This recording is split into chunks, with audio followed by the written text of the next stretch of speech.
Je voulais terminer, avant de terminer cette émission, par la une du Figaro d'hier. Là, on est dans des préoccupations directes pour les Français, parce que ça aussi, c'est une question qu'on peut se poser. Est-ce que les Français attendent vraiment cette pré-campagne dans le contexte actuel, dans le contexte de la guerre au Moyen-Orient, dans le contexte de la crise économique? Est-ce que finalement, ils ont envie qu'on leur parle tout de suite de la campagne présidentielle de 2027? Je suis pas sûr. Une des préoccupations des Français directes aujourd'hui, c'est aussi l'éducation. Et Sophie Audugé, je voulais en parler avec vous, le déclin démographique qui est un défi majeur pour l'école, avec 1,7 million d'élèves en moins attendus d'ici 2035. 1,7 million.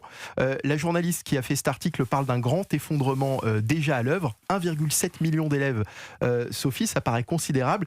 Sommes-nous face à une transformation historique? Alors, écoutez, en réalité, non. On est encore sur un effet de com'. La baisse démographique a commencé en 2010 en France, avec une accélération entre 2020 et 2025. Et 2025, un choc majeur, puisqu'on a pour la première fois, et là c'est historique en France, un solde négatif. C'est-à-dire qu'on a eu plus de décès que de naissances. Il ne vous est pas inconnu que l'école commence à 6 ans et se termine à 16 ans obligatoire, enfin en instruction obligatoire. Ça veut dire que la première vague de baisse démographique, qui date de 2010 à 2015, on l'a déjà englouti en partie dans l'école en faisant plusieurs choses qu'on a toujours fait historiquement. On a ravancé l'âge de scolarisation obligatoire. Il ne nous a pas échappé qu'en 2019, c'est plus 6 ans, mais c'était 3 ans. On a essayé de limiter au maximum la scolarisation dans le privé, ou en tous les cas dans le privé hors contrat. On a plus ou moins interdit l'instruction en famille. Et puis, on a allongé le temps scolaire, c'est-à-dire qu'on a fait en sorte que les enfants qui rentraient dans le système scolaire en sortent le plus tard possible. Ensuite, on a dédoublé les classes. Je vous rappelle, toutes les classes de primaire ont été dédoublées. C'est-à-dire que ça fait à peu près 7-8 ans qu'on fait des mesures pour pallier cette baisse démographique sans nous le dire. Et là, on nous dit d'un seul coup, tiens, il y a une baisse démographique. Non, c'était tout à fait, évidemment, prévisible, puisqu'elle est mesurée par l'INSEE de manière très régulière.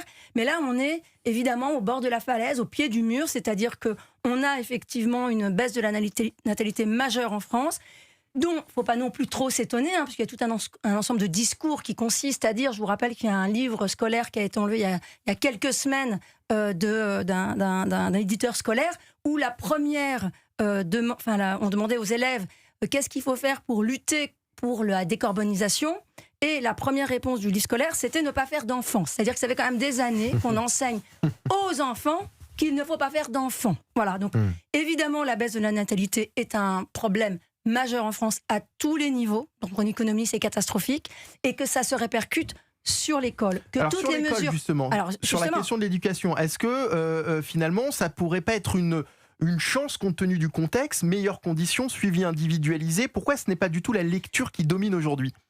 Le problème, si vous voulez, c'est que là, vous arrivez, comme je vous l'ai dit tout à l'heure, c'est-à-dire que toutes les mesures simples ont été mises en œuvre. Donc maintenant, il va y avoir effectivement des mesures qui sont moins agréables, c'est-à-dire de réduction d'effectifs. Vous avez également une lutte, évidemment, une concurrence qui va s'accentuer entre le privé sous contrat et le public, puisque vous allez avoir une concurrence des élèves qui va être mise en œuvre.